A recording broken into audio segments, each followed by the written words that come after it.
Tuhan memberkati Bapak Ibu Saudara sekalian. Haleluya. Yesus itu baik. Amin. Puji Tuhan. Selamat pagi Bapak Ibu Saudara yang kasih dalam Tuhan. Senang berjumpa saudara siang hari ini. Haleluya. Puji Tuhan untuk bagikan berkat dari firman Allah. Buka kitab kita sama-sama. Wahyu pasal yang ke-21.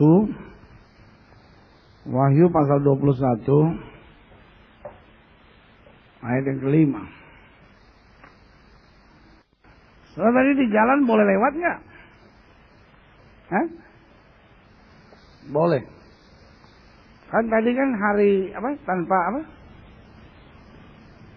Polusi, tanpa emisi, ya kan? Katanya nggak boleh naik mobil. Saya kesini naik beca. Cuman tukang becanya 2 orang. Iya. Waktu orang naik ke Gunung Sinai, saya kan sama rombongan naik ke Gunung Sinai. Namanya pendeta kan belakangan, semua jemaatnya jalan duluan. Semua sampai tour leader duluan. Terakhir saya, dalam hati saya kan yang terdahulu akan jadi terkemudian. Yang terkemudian jadi terdahulu. Pas saya mau naik onta, ontanya nggak mau. Dalam hati saya memang gelap dan terang, tidak pernah bisa bersatu.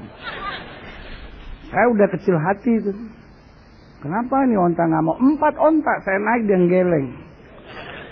Dia pikir juga kenapa rame-rame, ya kan? Wah saya kecil hati juga. Kenapa onta nggak mau? Baru saya baca dalam Alkitab, Yesus tidak pernah naik onta. Iya memang. Makanya gelap dan terang tidak bisa bersatu. Akhirnya saya jalan. Orang naik onta kita suruh jalan naik Gunung Sinai. Sampai di atas nyampe juga sih. Tinggi tuh. Loh. Tinggi. Waduh minta ampun. Gunung Sahari aja sih lewat. Apalagi Gunung Agung. Ya kan? Kalau udah sampai di atas, kan orang pada bilang, weh, akhirnya kita sampai naik Gunung Sinai. Saya bilang tidak, kamu orang cuma naik onta. Ontaknya itu yang ke Gunung Sinai. Kalau ontaknya ke gunung lain, dia ke gunung lain.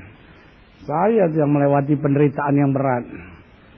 Sampai dalam hati saya, pantas Musa sampai di atas nggak mau turun. Takutnya pas turun dipanggil lagi naik. Oh Tuhan, bercanda nih. Aduh, saya juga dikit lagi nggak mau turun. Salah tukang bubur ayam menjadi atas. Wahyu pasal 21. Hari ini kita mau bicara tentang satu kata yang hari-hari ini sangat populer, yaitu perubahan. Sama-sama bilang sama saya perubahan. Sama-sama bilang sama saya perubahan. Hal yang paling membosankan dalam hidup ini adalah kerutinan. Enak juga nih berdiri di sini nih. Orang kalau udah gemuk, pakai jas hitam, berdiri di atas persis seperti speaker. Yang membedakan cuma dasi merah ini. Kalau tidak persis speaker. Minta ampun. Memang lebih baik mencela diri sendiri daripada dicela orang kan. Tapi Alkitab bilang domba-domba yang gemuk akan kupelihara. Yang kurus saya nggak tahu, ayatnya nggak ada ya kan. Saya kan tidak boleh menambahi firman. Domba-domba yang gemuk akan kupelihara, yang kurus tahu diapain. Tapi ya dijaga sih kalau masih ada waktu. Ya kan? Saudara. Jadi yang saya mau jelaskan buat saudara, hal yang paling membosankan dalam hidup ini adalah apa? Kerutinan. Kalau segala sesuatu telah menjadi rutin, banyak orang ke gereja juga rutin aja. Dia ke gereja mau ngerti, mau nggak ngerti, pokoknya datang dulu. Masalah di gereja, SMS orang, nguap. Sampai rumah orang tanya, tadi pendeta khotbah apa? Apa kali dia khotbah itu? Dari firman, pokoknya dari firman. Ya dari firman dong, masa dari majalah Femina. Ya kan? Lihat yang kasih dalam Tuhan. Hal yang paling membosankan dalam hidup ini kalau segala sesuatu sudah rutin. Setiap orang sebetulnya merindukan, sama-sama bilang sama saya, perubahan.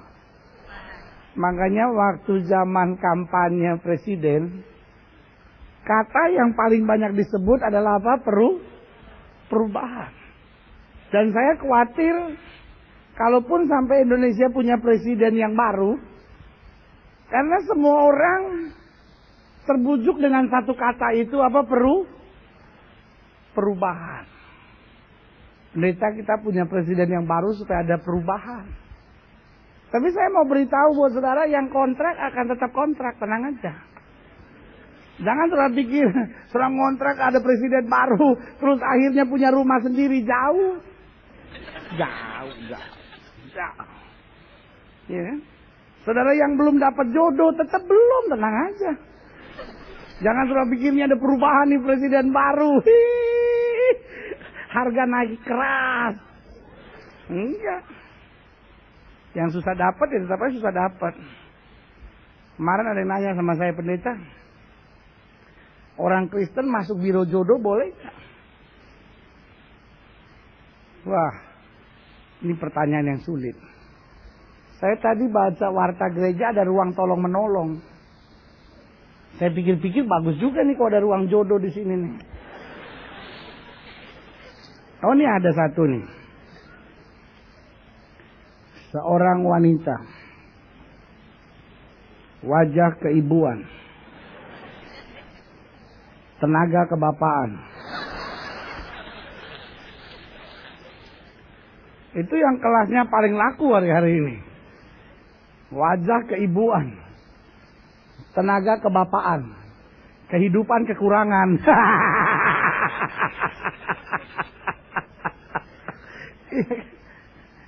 Saudara, dunia hari-hari ini membutuhkan apa? Perubahan.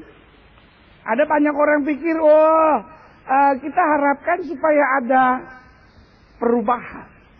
Tapi saya mau beritahu buat saudara bahwa perubahan tidak akan bisa dikerjakan oleh sistem politik. Perubahan tidak akan bisa dikerjakan oleh uang. Tapi saya percaya perubahan hanya bisa dikerjakan oleh kuasa Tuhan yang sanggup lakukan segala perkara buat setiap orang yang percaya. Amin. Lihat kiri kanan saudara, bilang kita akan mengalami perubahan. Amin, amin, amin, amin, amin. Lihat kiri kanan saudara, bilang sama dia, dan kita akan mengalami perubahan yang lebih baik. Amin.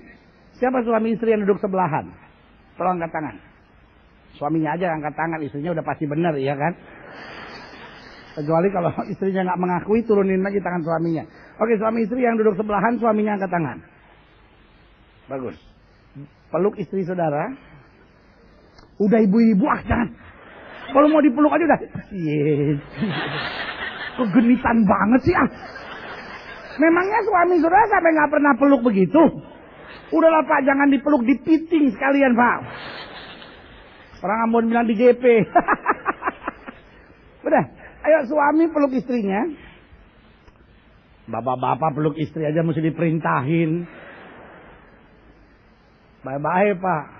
Ada bapak-bapak yang peluk istrinya aja kagok. Pegang bini orang gampang. Macem lu Ya kan? Ayo Pak. Peluk istri saudara. Jangan salah lah. Saya lihat dari sana bapak-bapak yang begini-begini. Dia bingung mana yang bini gue nih. Baik-baik Pak. Ini yang istri resmi ya. Istri resmi.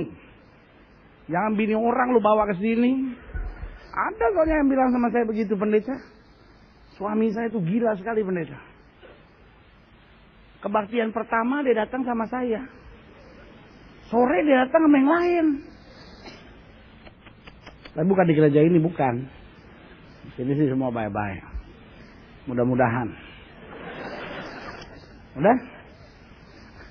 Udah tenang aja Pak. Kayaknya gelisah banget megang istri aja. Ada bapak-bapak gini sebentar. tenang. Ini sampai doa berkat Pak ya, begitu posisinya. Bapak bilang mendingan gue gak gereja kalau begini. Dosa lu. Yang di atas kok enggak? Emang yang di atas pemain cadangan apa? Yang bener dong. Udah Pak? Gimana perasaan Pak? Udah? Suami peluk istri. Terus istri bilang sama suami begini. Pak, kita berubah ke arah yang lebih baik ya Pak. Ayo cepat. Ayo. Udah. Nah sekarang suami bilang begini sama istrinya. Makanya kamu berubah.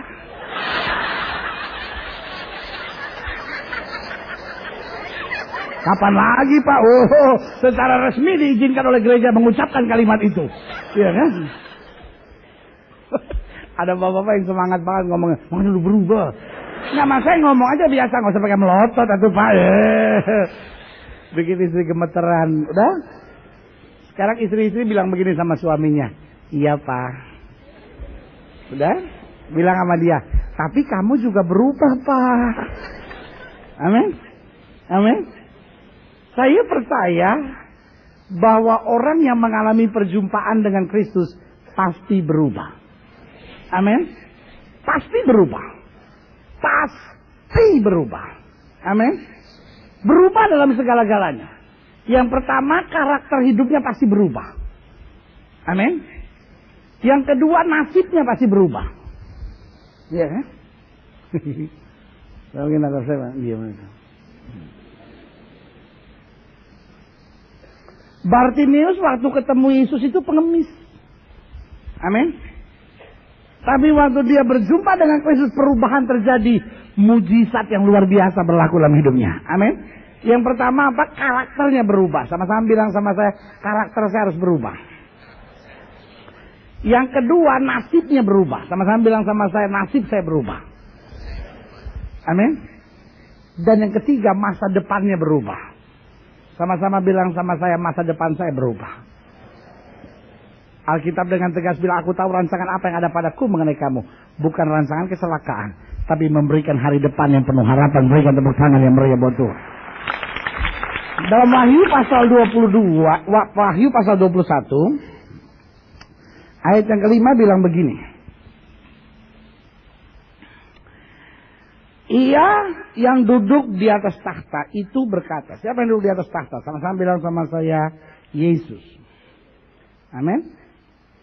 Lihatlah, aku, kata Yesus, menjadikan segala sesuatu apa? Baru.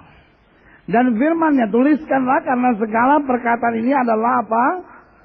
Tepat dan benar. Dengan lain kata, bukan hanya janji. Firman-Nya lagi kepadaku, semuanya telah terjadi. Aku adalah Alfa dan Omega, yang awal dan yang akhir. Orang yang haus, orang yang betul-betul mau akan perubahan, akan kuberi apa? Minum, akan kupuaskan dengan cuma-cuma dari mata air apa? Kehidupan. Ayat yang ketujuh, perhatikan baik. Barang siapa apa? Menang.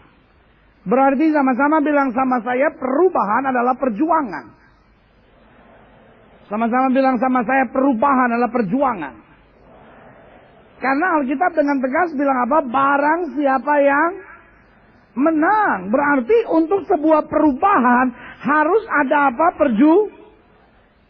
Lihat kiri kanan saudara, bilang sama dia, kamu harus berjuang. Bilang sama orang yang baru ngomong sama saudara, kamu juga jangan malas, bilang. Ada banyak orang gak senang rutin tapi malas mengadakan perubahan.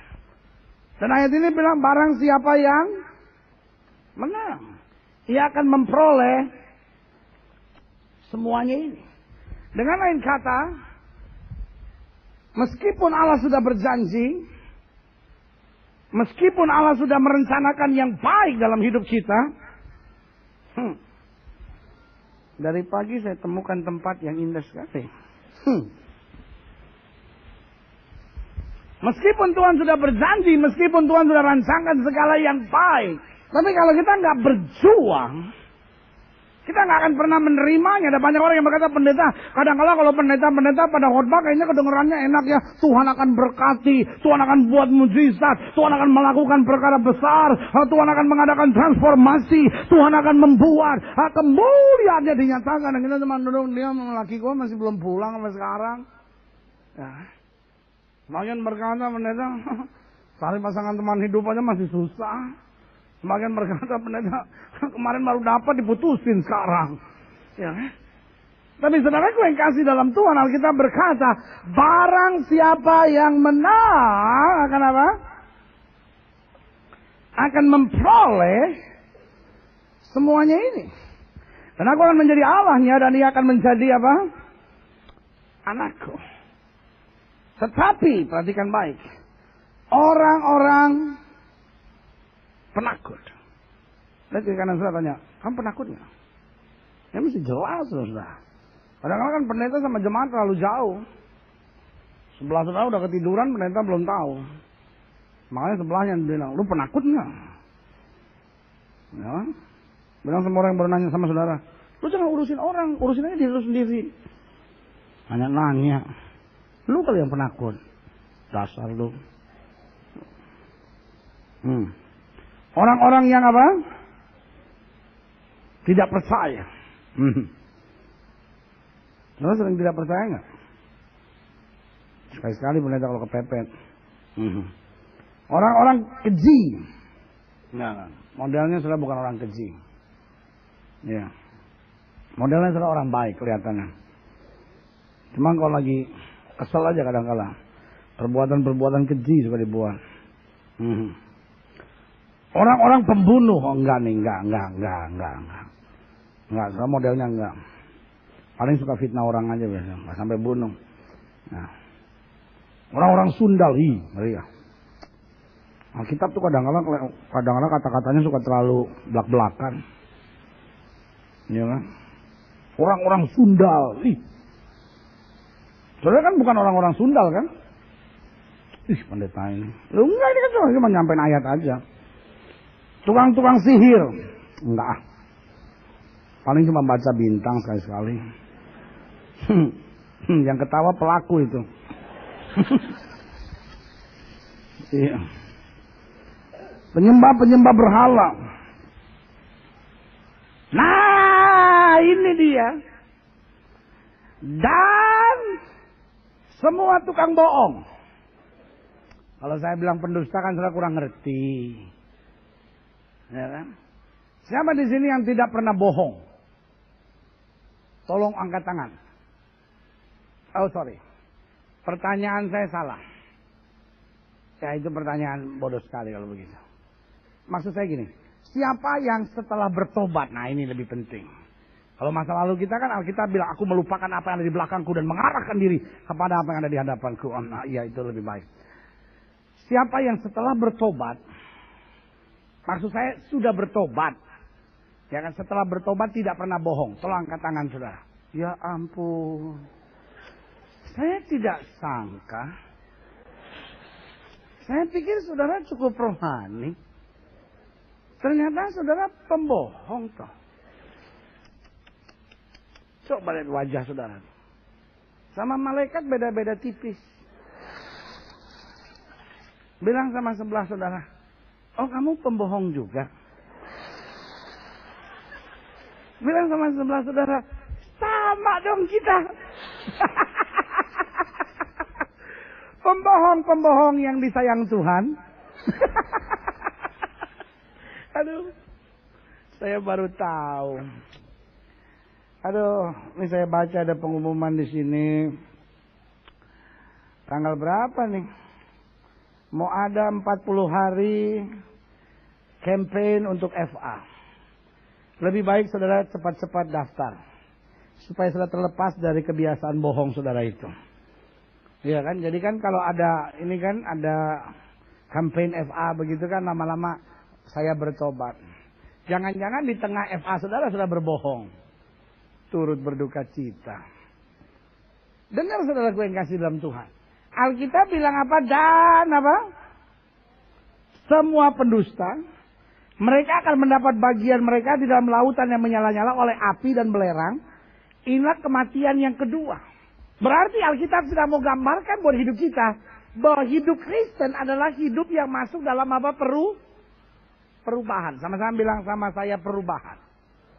Nah, Alkitab adalah buku yang indah. Alkitab bukan hanya bicara tentang apa yang Tuhan rencanakan, tetapi Alkitab juga bicara tentang bagaimana kita merebut apa yang Tuhan rencanakan. Allah bukan hanya beritahu bahwa dia mau mengadakan perubahan, tapi Allah juga jelaskan buat kita bagaimana kita merebut perubahan itu. Saya pelajari dalam Alkitab, ada 4 hal penting yang mendatangkan perubahan dalam hidup kita. Yang pertama, coba lihat Lukas 15. Lukas 15. Saya doa mulai hari ini sudah mengalami banyak perubahan. Amin. Mahasiswa berteriak tentang reformasi. Gereja mendoakan transformasi. Intinya sama, semuanya bicara tentang apa? Perubahan. Lukas 15 ayat yang ke-7. Aku berkata kepadamu, demikian juga akan ada apa? Sukacita di sorga karena apa? Satu orang berdosa yang bertobat. Lebih daripada sukacita karena apa? 99 orang benar yang tidak memerlukan apa? Pertobatan. Jadi yang pertama saya pelajari, apa yang mendatangkan perubahan? Sama-sama bilang sama saya, pertobatan. Sama-sama bilang sama saya, pertobatan. Tanpa pertobatan tidak akan ada perubahan. Makanya Alkitab menyebut bahasa lain dari pertobatan adalah apa? Lahir baru. Konsep kekristenan tentang bertobat sama konsep dunia tentang bertobat sangat berbeda. Orang dunia menganggap bertobat itu berarti berhenti berbuat dosa. Kalau orang tadinya ngerokok, lalu berhenti ngerokok, orang bilang apa? Ih, udah bertobat lu. Kalau orang tadinya jadi istri piaraan, terus berhenti jadi istri piaraan, orang bilang, cie, hebat lu sekarang lu udah bertobat. Kalau orang tadinya tidak pernah ke gereja, lalu muncul di gereja, semua orang bilang, udah tahu belum? Sini kan udah bertobat. Gue lihat di gereja. Ya. Kalau tadinya saudara punya teman selingkuh, ada di sini yang punya teman selingkuh? Enggak kan? Atau ada selingkuhan di sini? Enggak lah, enggak.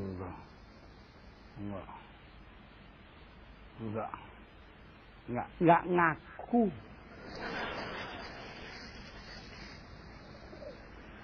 Lalu setelah berhenti berselingkuh, orang bilang, weh, lu hebat juga sekarang lu ya. Udah bertobat. Itu konsep dunia. Bertobat itu berarti berhenti berbuat sebuah kesalahan yang dikerjakan terus menerus. Tetapi bertobat dalam kehidupan kekristenan sangat berbeda. Karena bertobat dalam kehidupan kekristenan berarti turn around. Itu berarti kita bukan hanya berhenti, tapi kita berbalik. Kita mengadakan perubahan. Dari tadinya saya merasa diri benar. Dari tadinya saya selalu merasa diri yang terbaik. Dari diri saya merasa bahwa saya harus selalu berjalan dalam yang paling bagus dalam hidup saya. Tetapi berubah menjadi biar bukan kehendakku. Sekarang Kristus yang hidup dalam aku. Sehingga aku melupakan apa yang ada di belakangku. Dan mengarahkan diri kepada apa yang ada di hadapanku. Berikan tepuk tangan yang meriah buat Tuhan. Dan bertobat itu terjadi ada 2 hal. Yang pertama ada pertobatan yang saya sebut pertobatan 1 kali.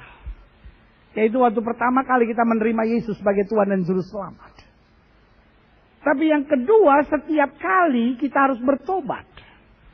Artinya gini, kalau kita tahu kita salah, kita harus bertobat. Tahu nggak saudara, kadang-kala persoalan dunia hari-hari ini sulit mengakui kesalahan. Banyak rumah tangga bercerai sebetulnya kenapa? Karena sulit mengakui kesalahan. Dunia sekarang saya sebut dunia yang penuh dengan tuntutan. Suami-suami selalu senang menuntut istrinya. Tapi istri saya harus begini dong pendeta. Istri saya harus begini dong pendeta. Istri saya harus begini dong pendeta. Makin banyak tuntutan. Tahukah saudara, hidupmu makin penuh dengan kekecewaan.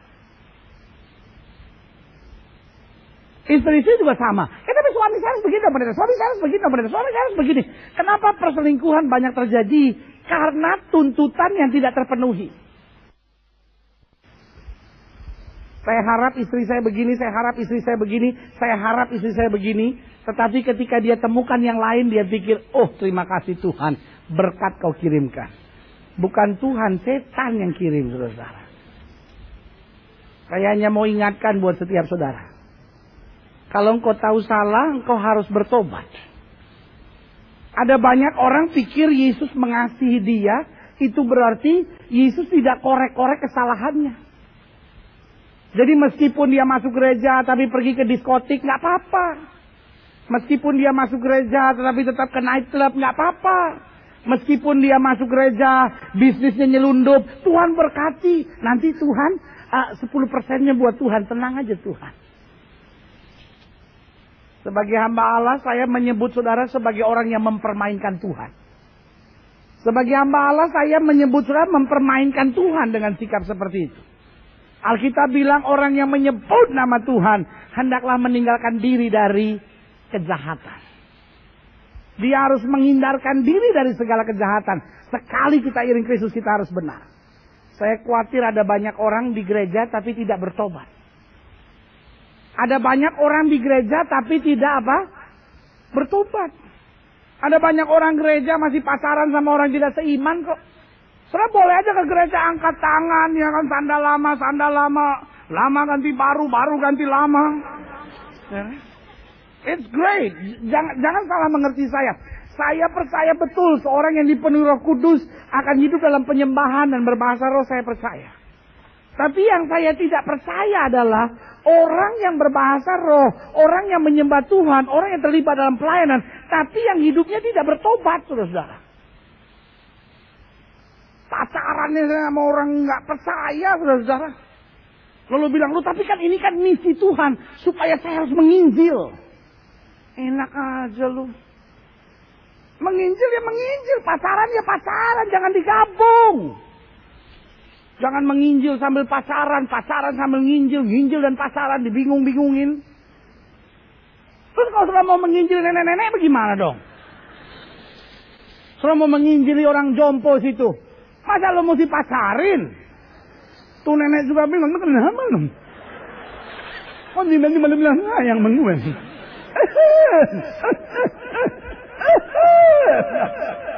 Dia bilang jatuhin sama gue. Gue jadi rasa muda lagi kalau begini. Yang benar.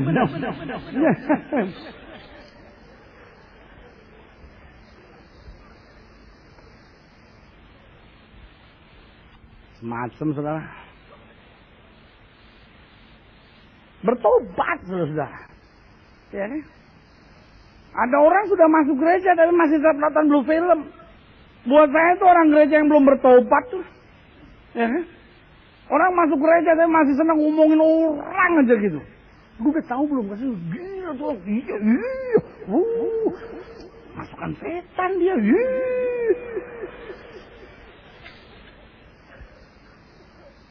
Bertobat saudara. Amin.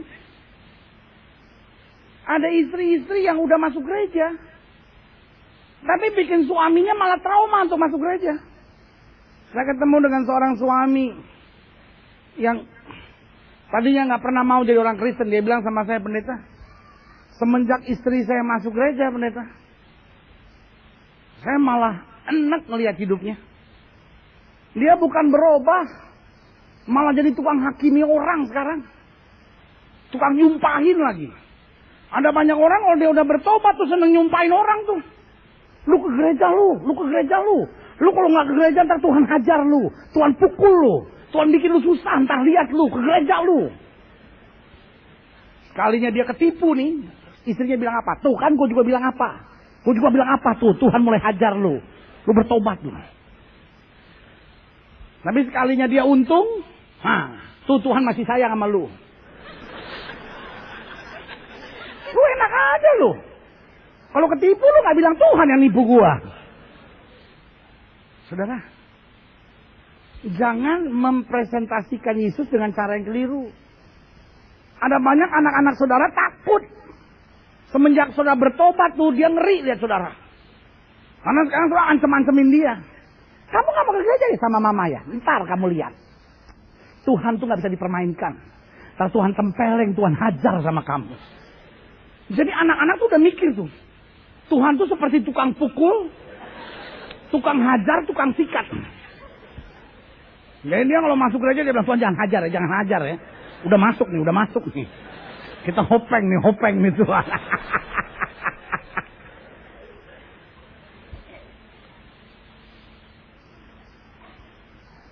Ada banyak istri udah masuk gereja tapi belum bertobat. Istri yang udah bertobat dia tunduk sama suaminya. Amin. Mungkin istri-istri bilang, ini khotbah yang paling gak bagus nih. Umur saya dengar nih khotbah yang membosankan.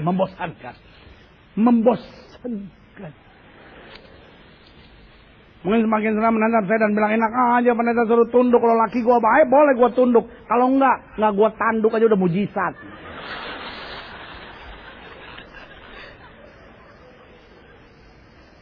Saudara, perubahan bukan terjadi logik atau tidak logik. Perubahan itu terlalu terjadi kalau kebenaran. Di mana kebenaran ada, Alkitab berkata, kebenaran itu akan memerdekakan hidup kita. Amin. Tugas kita bukan mengadakan perubahan kok. Sama-sama bilang sama saya, perubahan adalah janji Tuhan. Sama-sama bilang sama saya, perubahan bukan prestasi. Perubahan bukan prestasi kita kok. Jangan bangga lalu bilang, pendeta tahu nggak pendeta? Suami saya pendeta semenjak saya udah bertobat 3 bulan. Suami saya langsung bertobat sekarang. Coba dia, sekarang saya suruh-suruh dia tunduk sama saya. Saya suruh ngepel, saya suruh cuci piring. Dia, suami baik tuh sekarang tuh. Itu bukan baik, lu jajah. Ada istri yang bangga, suami saya baik lu pendeta. Saya suruh ngepel, dia ngepel. Saya suruh cuci piring, dia cuci piring. Iya, saudara ngomong dia baik. Tapi suami saudara kalau ngomong, dosa apa saya? Sampai dihukum Tuhan dengan mempunyai istri seperti dia. Hei, sebagai hamba Allah saya harus tegas nih sekarang kasih tahu buat saudara. Ada banyak orang sudah masuk gereja tapi belum bertobat. Tapi kalau kita mau mengadakan dan mau lihat perubahan dalam hidup kita, maka syarat pertama adalah bertobat. Jangan tuntut suami saudara dulu. Jangan tuntut istri saudara dulu. Jangan tuntut mertua saudara dulu. Tapi bilang, Tuhan kalau saya ada salah Tuhan, saya bertobat. Satu kali Yosua ngalamin. Dia menang lawan Jericho. Tapi dia kalah besar-besaran melawan Ai. Dia marah sama Tuhan, dia marah sama orang di sekitarnya. Dia kecewa karena peristiwa yang terjadi. Tapi Tuhan bilang apa? Tuhan bilang sama Yosua, Yosua bangun. Tuhan gak elus-elus Yosua lalu bilang, kamu sedih ya, kamu kalah ya, kamu susah ya. Ay. Kasihan deh lu. Ya. No. Saudara gue yang kasih dalam Tuhan. Tuhan bilang sama Yosua, bangun.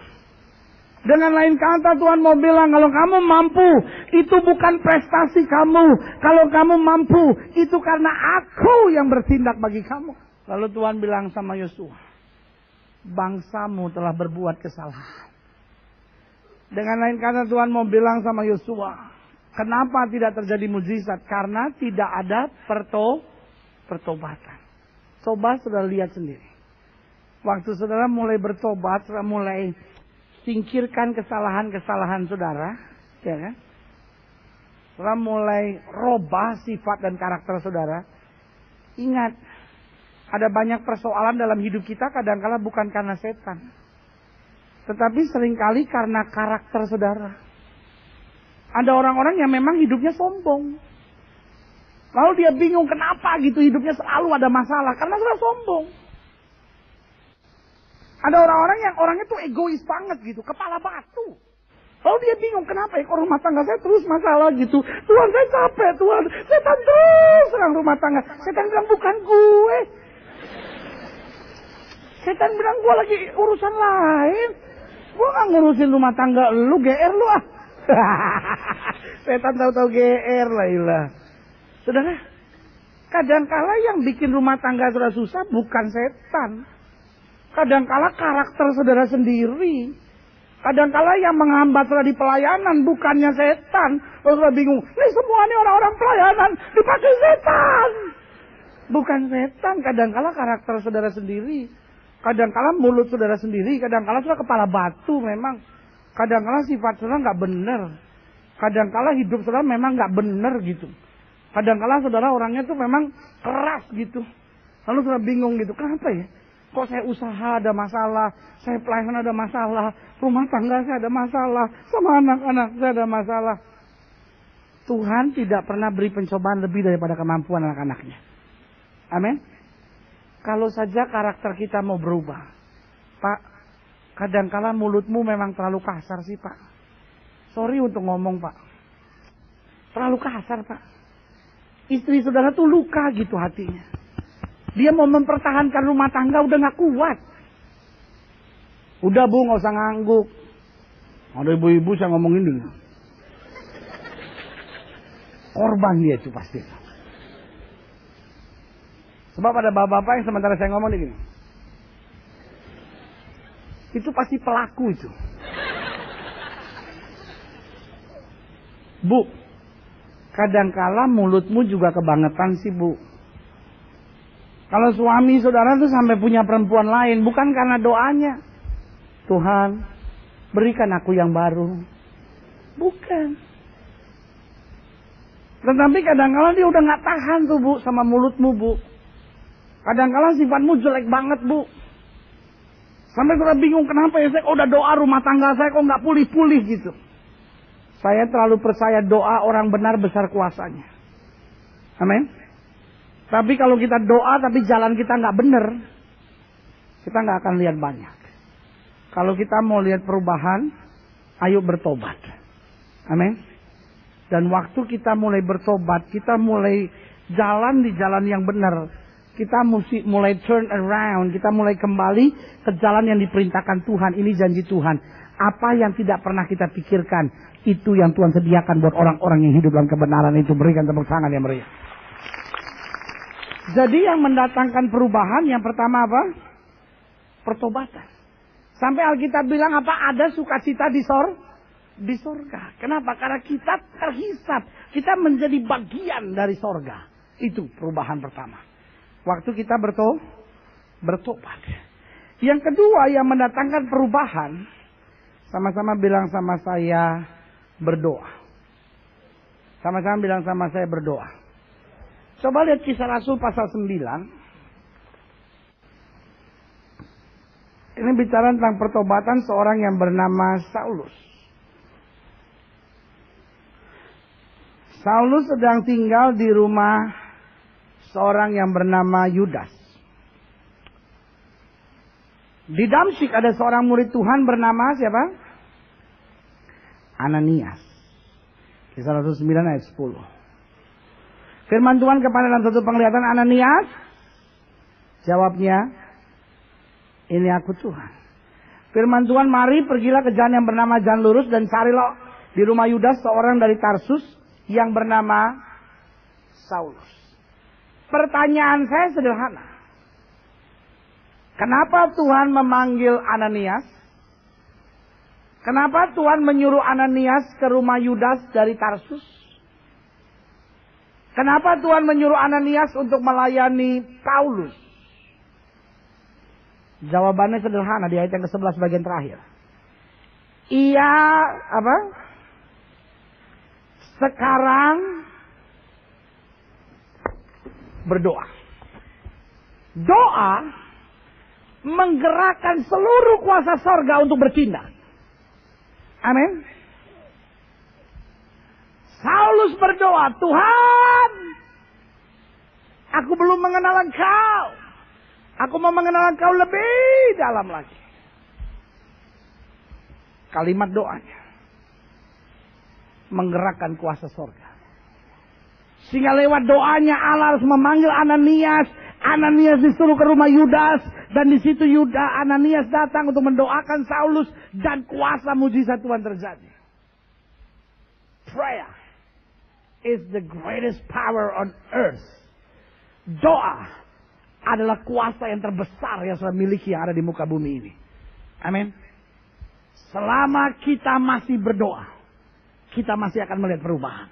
Saudara boleh menatap saya dan berkata, pendeta, kata dokter saya cancer, kata dokter saya kanker, seluruh badan sudah terserang. Jawaban saya sederhana, doa dapat mengubahnya. Amin. Sama-sama bilang sama saya, doa adalah kuasa yang terbesar. Sama-sama bilang sama saya, doa adalah kuasa yang terbesar. Saya ingat ada satu cerita. Jadi orang Indonesia sama orang bule sama-sama masuk di ICU. Pas mereka masuk ICU, kondisi udah sekarat nih berdua nih. Cuman tinggal berdua di ICU itu. Yang bule lihat orang Indonesia lihat bule. Ya kan?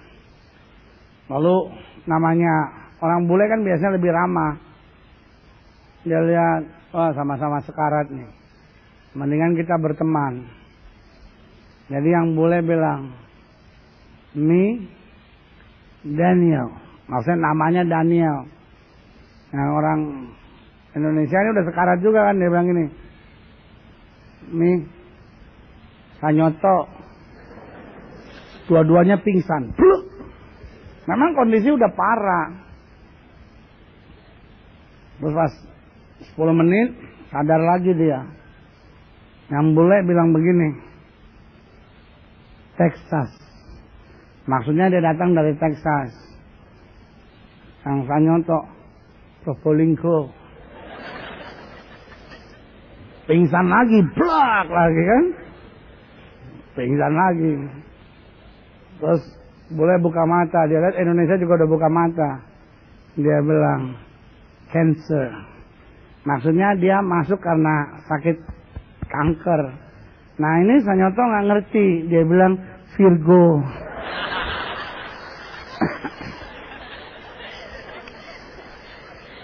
Akhirnya dua-duanya mati. Yang bule matinya stres. Sakit apa Virgo? Ini sakit model Baharun. Sakit apa ini Virgo? Dan dia pikir vertigo. Saudara, dokter boleh bilang sama saudara nih, Virgo. Nah, I'm just kidding. Dokter boleh bilang sama saudara nih, saudara nggak mungkin bisa punya anak. Tapi saya mau beritahu buat saudara, doa dapat mengerjakan mujizat. Amin. Orang boleh bilang, laki kayak gitu mah buat apa lo tongkrongin? Lu kan masih muda, mendingan cerai sekarang, masih bisa dapat lu.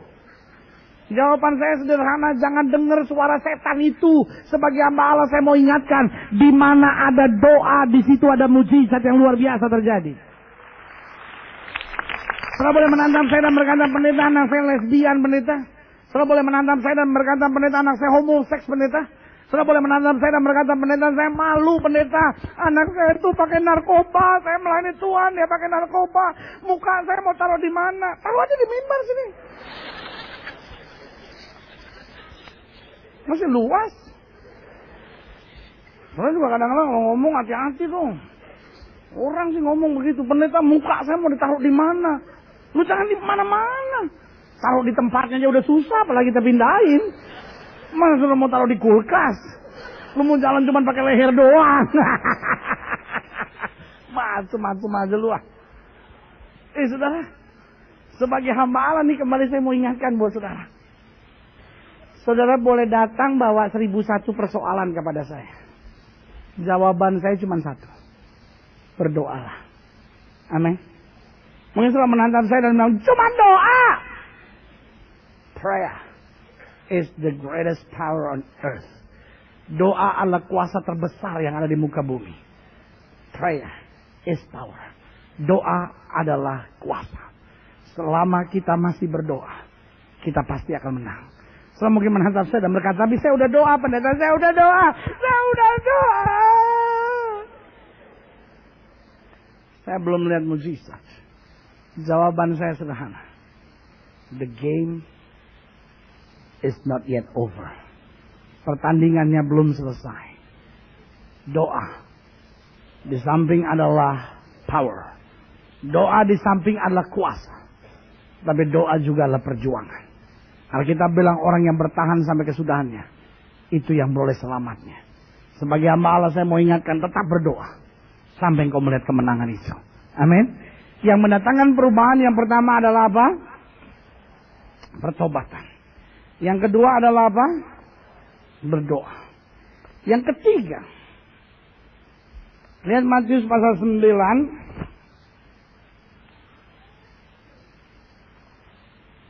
Matius pasal 9 ayat 29. Lalu dikatakan apa? Yesus menjamah mata mereka sambil berkata, sama-sama kita baca 1, 2, 3. Jadilah kepadamu seperti apa? Menurut apa? Imanmu. Sekarang saudara lihat Markus pasal 9 ayat yang ke-23. Jawab Yesus, katamu apa? Jika engkau dapat, sama-sama kita baca bagian terakhir ayat 23, 1, 2, 3. Tidak ada apa? Yang mustahil bagi orang yang percaya. Jadi kita mau gambarkan buat kita bahwa bagi Allah tidak ada perkara yang mustahil, itu biasa. Tetapi bagi orang yang percaya, bagi orang yang beriman, tidak ada perkara yang mustahil. Berarti yang ketiga saya pelajari bagaimana mendatangkan perubahan. Yang ketiga yaitu dengan iman. Sama-sama bilang sama saya iman. Selalu saya bilang faith is the magic key to open all the doors that been locked. Iman adalah kunci untuk membuka semua pintu yang tertutup.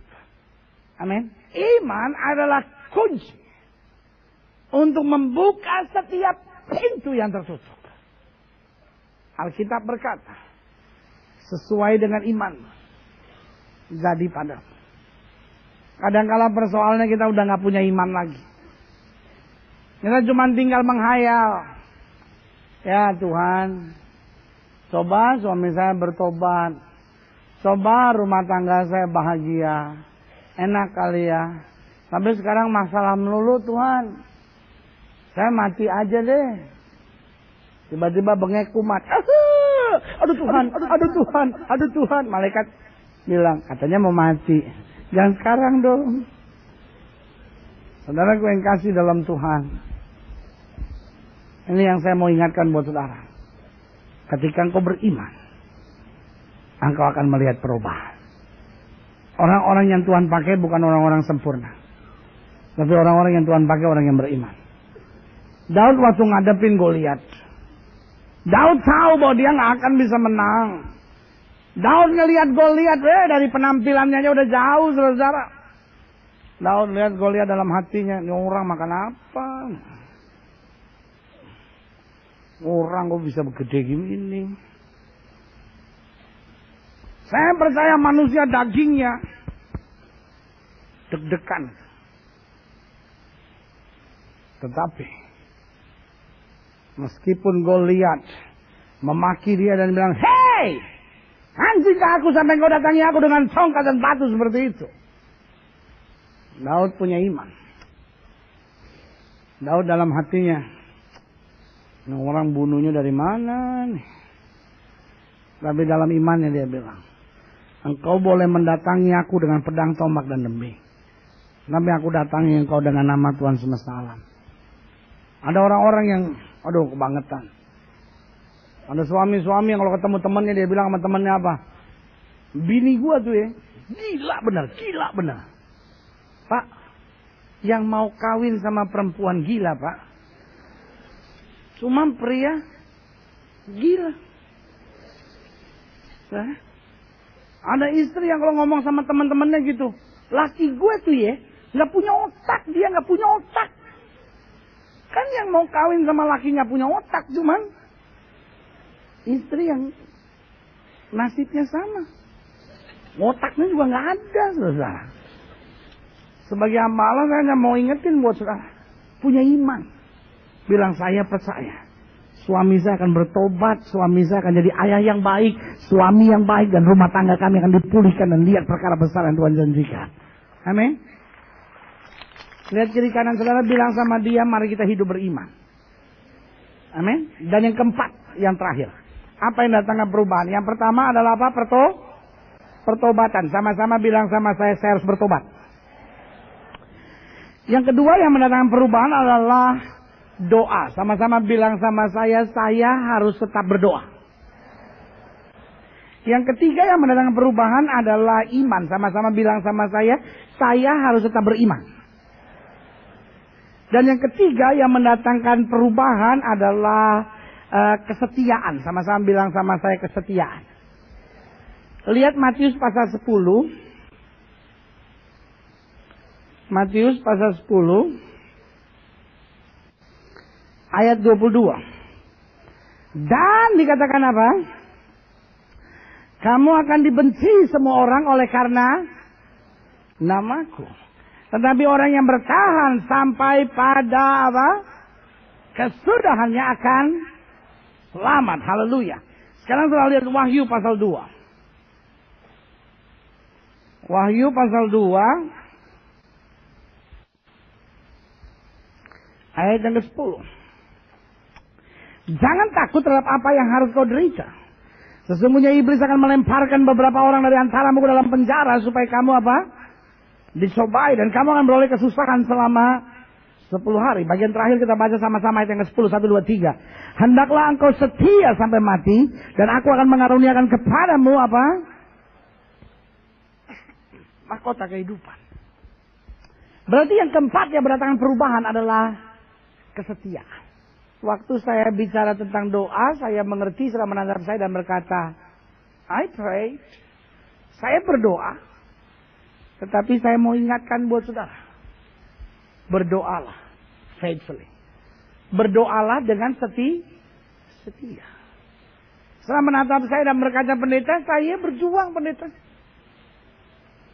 Tetapi saya mau beritahu, berjuanglah dengan kesetiaan. Ada sebagian saudara yang menatap saya dan berkata, saya berusaha, pendeta. Saya ingin berhenti merokok, tapi kadang-kala memang udah susah, itu sulit. Saya mau bilang sama saudara, berusahalah dengan setia. Bukan langkah awal yang menentukan, tetapi langkah akhir. Amin. Ada satu lagu Pantai Costa yang kuno sekali. Lagunya bunyinya gitu. Bukan langkah yang pertama, tapi langkah yang terakhir. Bukan langkah yang pertama, tapi langkah yang terakhir. Iya kan? Sama seperti orang jatuh cinta. Awalnya dia kejar saudara. Iya kan? Langkah pertamanya. Tapi udah dapat, menikah 10 tahun, dia punya simpanan lagi. Selalu bilang apa? Kalau tahu begitu, mendingan jadi perawan tua. Iya kan? Karena bukan langkah yang pertama. Apa artinya kita cinta Yesus tapi akhirnya tidak bertahan sampai akhir? Sebagai hamba Allah saya hanya mau ingatkan. Perubahan itu selalu terjadi di akhir langkah kita. Makanya Yesus bilang apa? Mari kamu yang letih lesu dan berbeban berat, aku akan beri kelegaan. Justru pada saat kita berkata, Tuhan saya sudah tidak sanggup lagi. Saya sudah ada di batas akhir kekuatan saya. Pada saat itu Allah bertindak. Amin. Karena itu sebagai hamba Allah saya hanya mau ingatkan setia. Hari-hari ini cari orang kaya mungkin mudah. Hari-hari ini cari orang gagah mudah. Hari-hari ini cari orang pintar mudah. Hari-hari ini yang sulit cari orang yang apa? Setia. Tetapi ini yang saya mau ingatkan buat saudara. Orang-orang yang setia akan melihat perubahan. Sama-sama bilang sama saya, perubahan itu pasti. Karena Tuhan yang berjanji, Tuhan bilang apa? Aku membuat segala sesuatu baru. Doa saya, rumah tangga sudah diubahkan Tuhan. Doa saya, mujizat demi mujizat berlaku dalam hidup saudara. Karena itu hak kita sebagai orang percaya. Maju terus sampai lihat kemuliaan Tuhan dinyatakan. Berikan tepuk tangan yang meriah. Kita bangkit berdiri.